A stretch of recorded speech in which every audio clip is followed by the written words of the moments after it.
Hey guys, it's Morgan coming to you with another weekly Shlog. This is our weekly shop vlog here in Western Colorado where we show you all kinds of cool dirt bike stuff. If you're new here, please stick with us, give us a shot, and if you enjoy this whole adventure, then consider subscribing. We do have mean dogs. Yeah, this is my little shop, Highland Cycles in Montrose, Colorado. Where we work on all sorts of dirt bikes. We pretty much only do dirt bikes, so that's awesome. If you're one of the folks that's been around for a long time, I love you guys. So great to see you. So great to have you back. This week's going to be a good one. Working on an XR200, carb clean and getting it running and some grips and things like that. Also cleaning the carburetor on this KX 450, 250, I don't know. Anyway, this KX. And then the other thing I'm going to try to get to this week is showing you how I'm going to mount a light onto the front of this bike with the chainsaw mount. I'm pretty excited. I got the light, I got everything I need. Now I just need time. So if that sounds like fun and you want to watch this, join us. Here we go.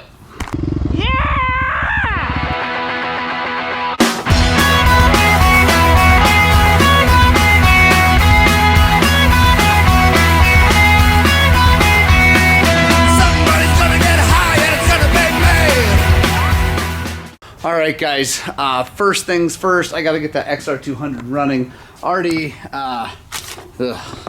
everything is a mess. We've been crazy busy recently, and thank you to everybody who makes us crazy busy. We really appreciate it very, very much. I would have it no other way, but it sometimes does cause a bit of stress. Especially right now, I'm trying to move into a new house. Well, actually, what I'm trying to do is remodel a house that we just purchased, then move into it while selling the other house and running a business, trying to ride dirt bikes, race dirt bikes, and all that good stuff. So, yeah, life's a little bit on the crazy side, so thanks for joining us. I need to get this carburetor clean, get it ready to go, get it back on that bike, see if we can't get it running. And then we got lots of things to do, like brake lever, new air filter, because it was all torn up and junk. And then we'd be good to go. And then we got this thing, like I said, got to yank this carburetor off. It's an FCR. They're always a bit of a nightmare. I've got lots of videos on those, so I probably won't go in depth on that. But yeah, let's take a look at this XR carburetor. Alright, like I said, already ultrasonic. Didn't need to finish getting the excess junk off of it. But it actually looks pretty good. It just was definitely clogged up. The owner it's been sitting for quite a while.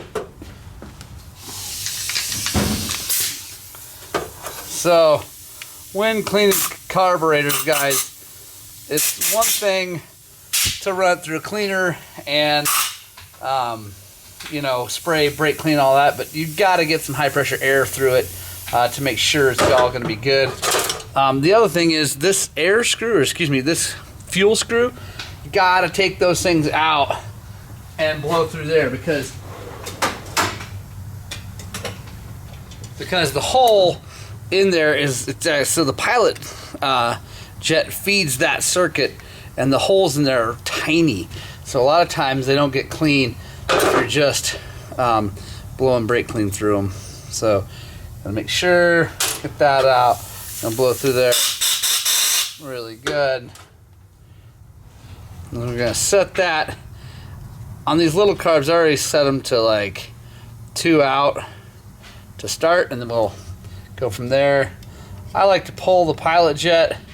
Well, I like to pull all the jets, main jet too. Main jet's less important because it's the biggest hole in the carb, and so a lot of times if you can kind of see through it, especially since you have the slide out, you can look right through it while it's in there and you should be all right.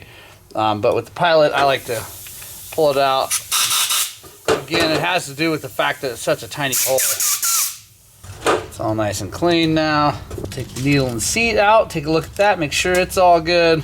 This is a float needle, guys. If you've never seen one before, I know most of the guys watching this video have, but this little tip is made out of what they call Viton.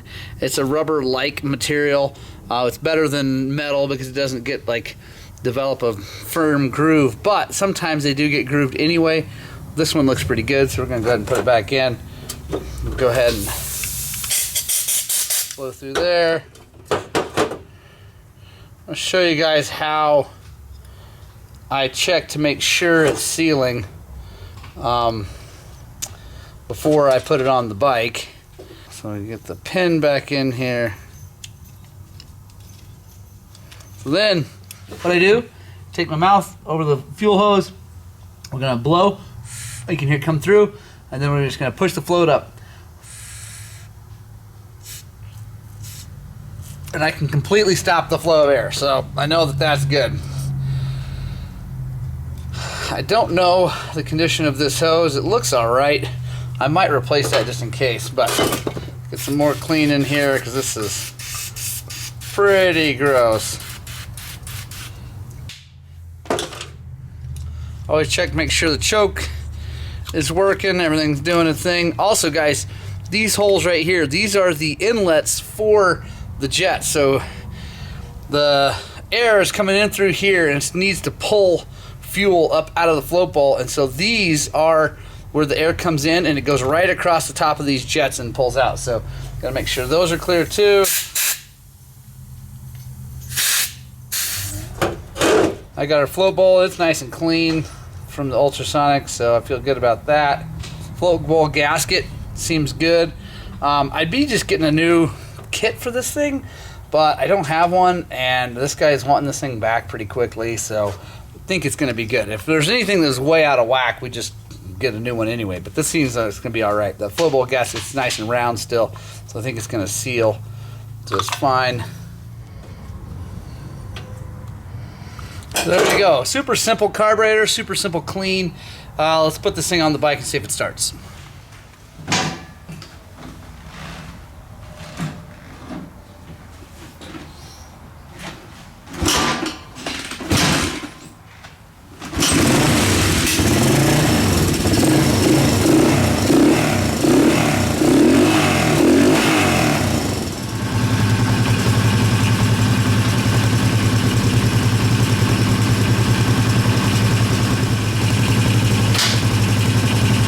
There we go. Still got to wait for an air filter, so I might still have to tune that fuel screw a little bit, but it seems like on these small bore Hondas, they actually like to be relatively lean on the fuel screw. It's kind of weird, but started with it 2 out. I just went in about a turn. So yeah, let her warm up, make sure everything's going to be okay, but I think we're good to go. Yeah, we'll check in if we find anything else on this. Now I got to get to the Kawasaki you guys are sitting on before we get to the fun stuff on my bike. Alright guys, got the KX, it was 250F, running good. Put a new air filter in it too because it was starting to fall apart. But yeah, it ended up actually just needed to drain the float bowl, blast a little air up in there. It just must have been a real thin little film of something in there, but it runs great. Waiting on a couple things for the 200 XR. I'm waiting on a brake lever and gonna install a new front tire. And ooh, look what sits over here. I'm so excited. My brand new SG12s. Yes, they are a hideous red, and yes, there's a dog laying right there. It's absolutely worthless. So excited. Big thanks to Western Power Sports for giving me a deeper than normal deal on those. Thank you, Jason. I really appreciate it. I know those are disgustingly red, but I'm pretty excited about it. I've never had red boots. I don't own anything that's red except for that XR over there. So, yeah, super stoked. They're Italian, so I figure, you know, just like a Ferrari, they ought to be red every now and then.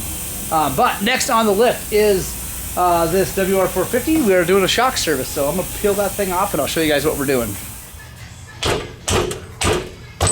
There we go.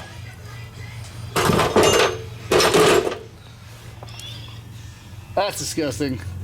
Alright, seal head's ready to go. Now, let's take this valve stack apart and really clean it. Now, this is not part of every service, but this thing has lots of hours on it, so we're just going to do it. We'll just take it off. I'm going to lay it all in order. There is this part of the stack. We're just going to each shim.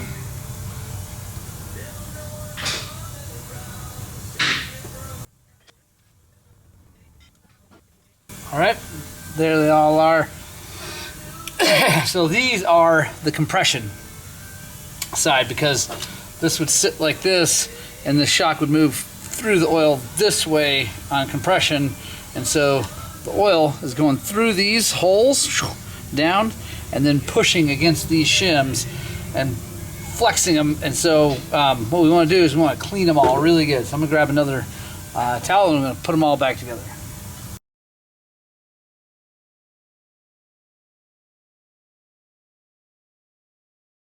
Boom, just like that.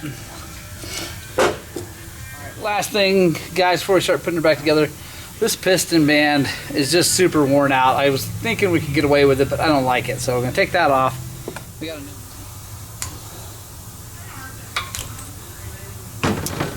Alright, so the other thing about replacing these is that there are 2 O-rings in there that you got to replace too. Otherwise you won't get the seal that you really want.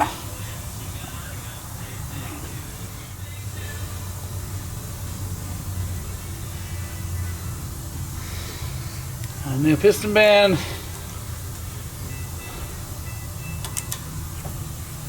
There we go. Now we're ready to start installing. I'll show you what we're going to do with this.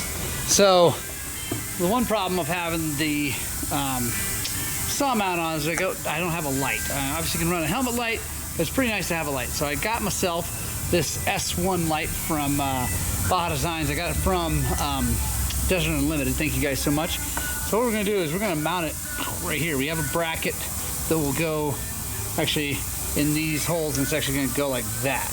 But the deal is we got to set this up to work with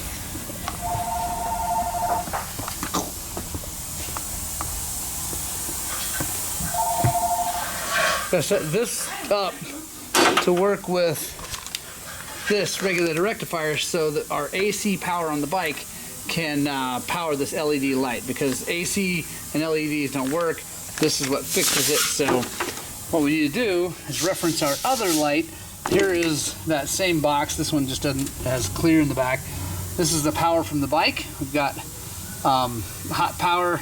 You know, it's AC coming to here, goes into here, then it comes out nice and smooth and goes to the light. So what I might do, guys, because I already have this set up on the bike, I might pull, like for now, what I might do is just pull this regular rectifier off and use it instead of this one, because then I can use this to plug into the bike, and then I can wire up things I need to for this, because I don't want to take the mount off the bike right now to redo this plug. So I think that's what I'm going to do. No big deal. It's going to be a while before I run the headlight on this thing anyway, because we're going to be cutting trees for quite a while.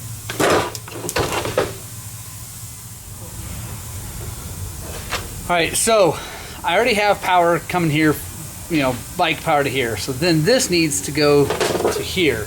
I like this plug actually a lot better. It's the one that came with it from Desert Unlimited. So I think what I'm going to do, and Desert Unlimited sends you with more, so what we'll do is we're going to cut this off and attach one of these plugs to that so we can make it all work.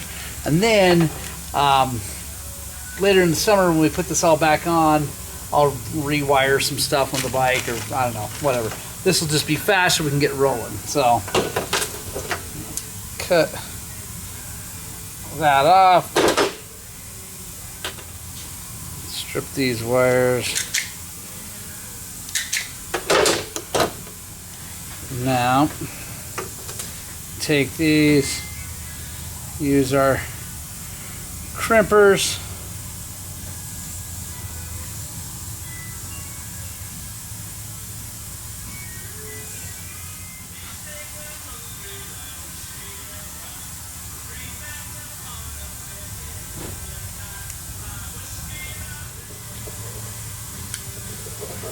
All right, now we're going to take it over and try it out first.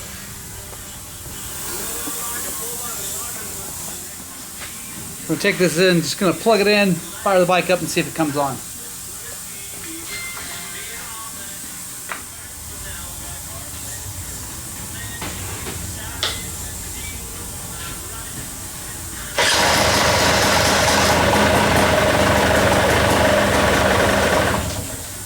Sweet. That works. Now I gotta figure out how to mount both these things on that, and I think I got an idea. Under here, like that.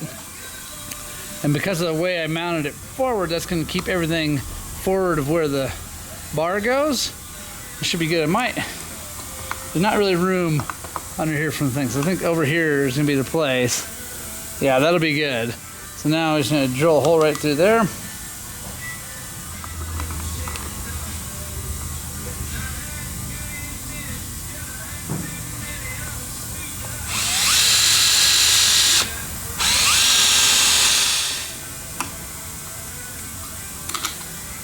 I think if I go like that, that's going to keep this level with this. It's going to hold the saw off of it.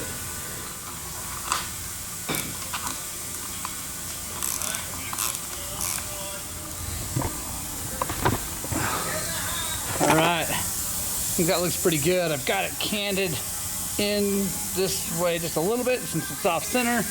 And I'll be able to raise and lower it like that. Just tighten these down a little bit more or a little bit less and kind of get that dialed in. I think that's going to work really good. Now,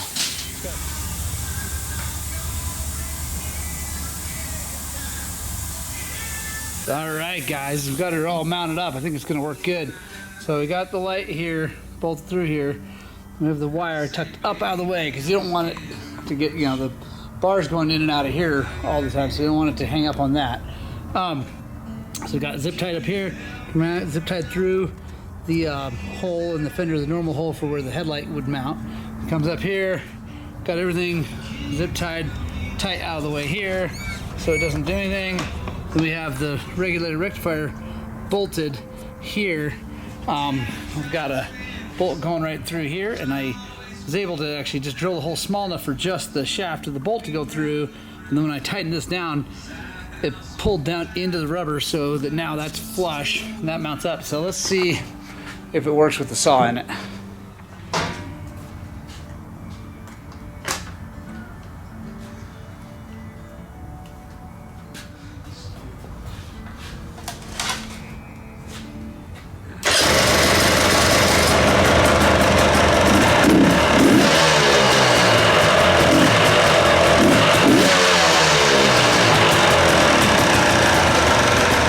Super happy with how that turned out.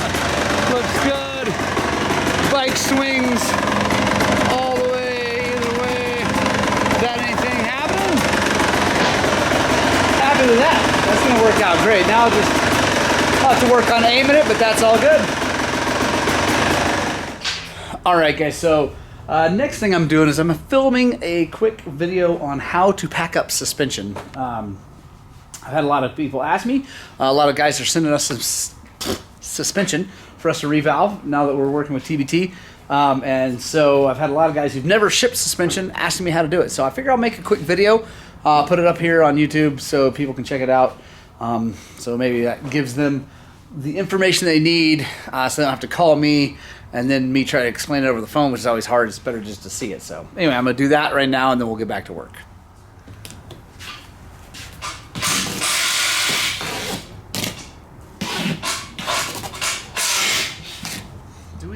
All right, guys, next on the lift is this absolutely gorgeous Husaberg 300.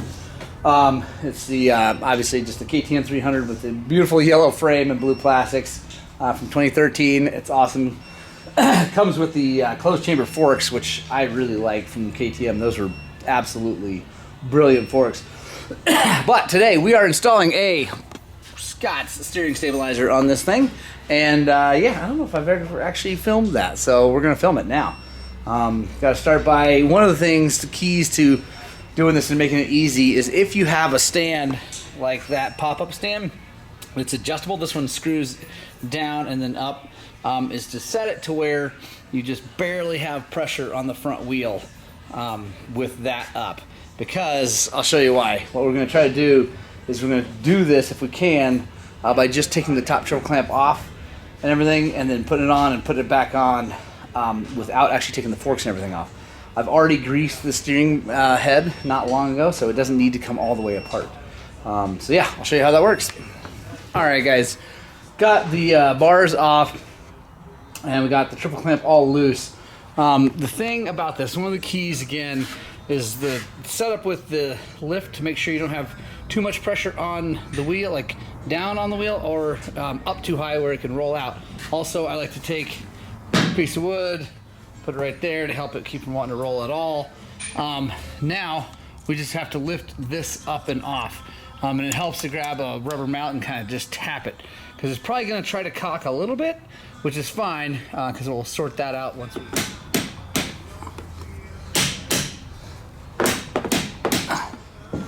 Alright guys, next thing we're going to do is we're going to pop this cap off. You got to be careful, there's an O-ring here. Set that down out of the way.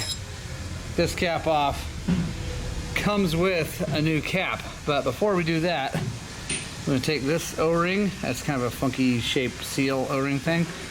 Now, I'm going to take our tower and come over here, and we're going to get this in place. A lot of times this takes a tap from a rubber mount to get this to kind of... So we got it down. You want to make it flush with the top of the frame. So that lip on the frame, we want to make sure that's flush right there. Then we can take our seal, put that back on. We put the supplied ring on, because it's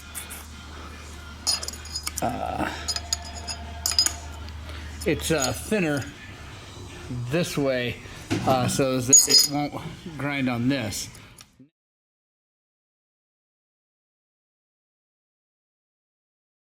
I'm going to jockey that thing again. It's too hard with just one hand. So what we're going to do, I'll explain it, then I'll show you. We're going to jockey the wheel, get that down, and we're going to slide the triple clamp down on top and help capture that thing, and then we'll tighten it down, and that'll get everything in place. I forgot, guys, you got to put this O-ring on first. And really, if you left that O-ring out, everything would function correctly. It's just a good, that O-ring's actually kind of awesome because it helps keep water out of that bearing.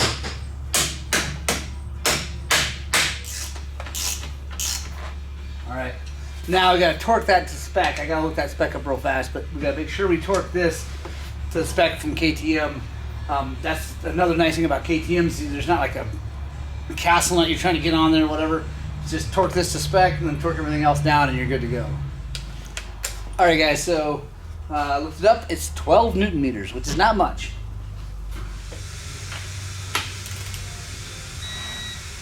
There it is. Not a lot. All right, now what we're gonna do is I'm not gonna tighten these down yet because this gentleman wants to raise these forks up a little bit, so we're gonna do that for him here in just a second. But what I'm gonna do is I'm gonna reinstall the handlebars, and after I get that done, then I can get in here to tighten this pinch bolt and everything and tighten these set screws. All right, guys, we got the bars bolted down. Now we're gonna come in here and get this right there. You can see it nice and tight. And this thing is critical, guys. You want it really tight because, and I don't know what they, let me take a look. We'll see if they actually have a torque spec. All right, so it's saying 6 to 8 foot-pounds, guys. I'm sure it's an M6 bolt, but I just go after it because it's just steel and steel, so it's not going to strip. And I've seen these come loose and that thing wobble and cause all kinds of problems. All right, like what I was saying before, guys, is I've seen these things come loose, and sometimes it's not the end of the world, but other times they'll get loose and cock, and then they hook up with the steering stabilizer, and they'll cause the steering to bind, and that can be a really bad thing. So anyway, also tighten these down. These little set screws, got those tightened down. Now it's time to install the stabilizer. So we want to take the post, drop it in. I'm gonna put this on here and see. This bolts like that, so we can, sorry, so take this, and down. So we can see we need to raise this post up. So the way you do that is we need to push this collar down. So we take a 10 millimeter 1/4 inch socket and we're gonna, there we go. Let's see, we push that collar down. Now let's go check it. All right, so that looks good because, there we go. So it's flush on here and we still have some relief cut there. So that looks great. I'm gonna go ahead and grab the bolts, tighten those down. They come with yellow Loctite on them, so you don't have to worry about it too much. We'll tighten those things down and we'll be done. All right, guys, got it all done. We got the pinch bolts torqued down to, I think it says 17 Newton meters.